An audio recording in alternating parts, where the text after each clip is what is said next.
Hey guys, I'm here to talk rain jackets today. Bottom line, I think there's basically only 3 types of rain jackets worth considering. And I'm talking like real rain jackets for when it's really raining. And trench coats are not on the list. I know. Trench coats aren't on the list because honestly, I'm having a hard time finding a trench coat that is actually waterproof. Trench coats are great, no shade to trench coats. I just think that if you're looking for a serious rain jacket, these are the 3 types that I would look for. I think for you active types, the best rain jacket is going to be something that is truly waterproof. It's gotta be like Gore-Tex or something like hardcore waterproof.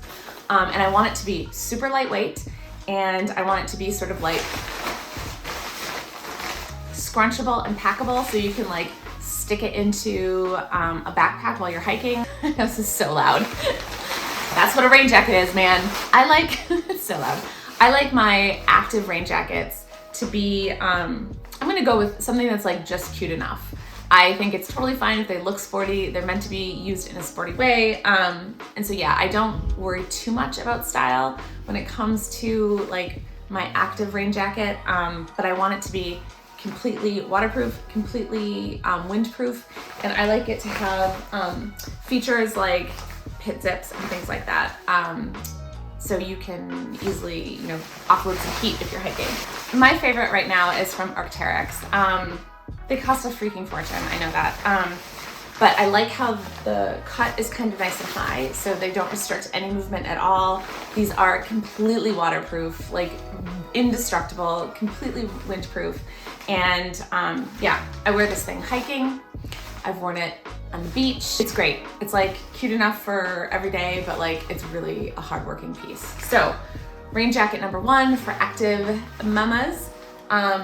Get yourself some sort of like, short, the drawstring cord is kind of important here. You want this thing. Get yourself a short, super waterproof, AKA usually Gore-Tex, active rain jacket. So that's the first type.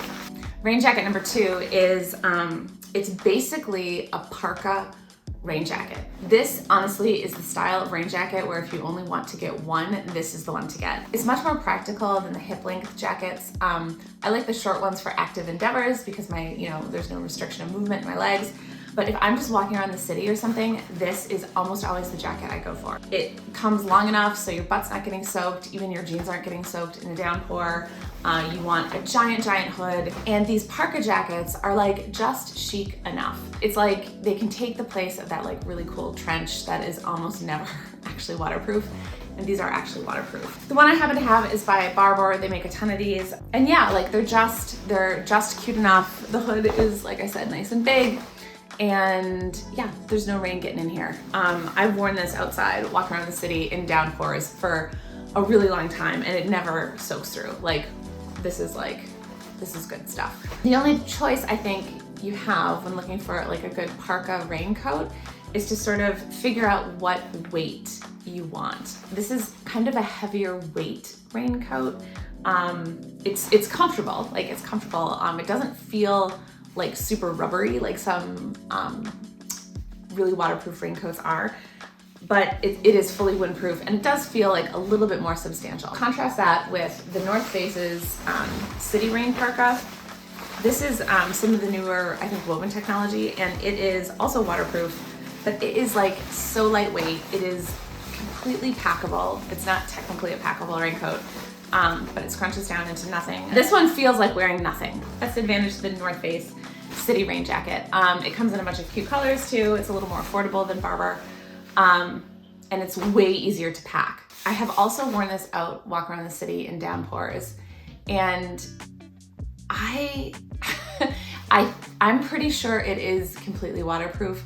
The only thing I will say is because it is so much thinner, after a while you feel the cold rain through your skin, and so while it didn't technically get wet all the way through, it felt like it was going to, if that makes sense. But either way, the bottom line here is that the parka is the most versatile raincoat to get. And yeah, these are my 2 favorites. All right, so lastly, and not everybody needs this, it kind of depends on where you live and how cold it gets, but I have had so much luck with these like really lightweight down puffers that are also finished with, it's I think it's called the DWR coating. It's a water resistant coating. You know those, like, it's late fall or early spring when it's raining, but it's like really cold. I sometimes find that is like the kind of like damp cold that gets to your bones. And I sometimes find that a wool sweater and a raincoat is sometimes not enough. And so in those cases, I've turned to this like ridiculously lightweight puffer. This one happens to be from Patagonia. I hiked in one from Lowly that was similar, and it was also totally amazing in the rain. But this just gives you a little more warmth. It's not gonna withstand a humongous downpour. This is not a Gore-Tex piece, but for those like, just like drizzly, freezing cold days, this one is such a win. Another reason I like Patagonia's version is it's so impossibly lightweight.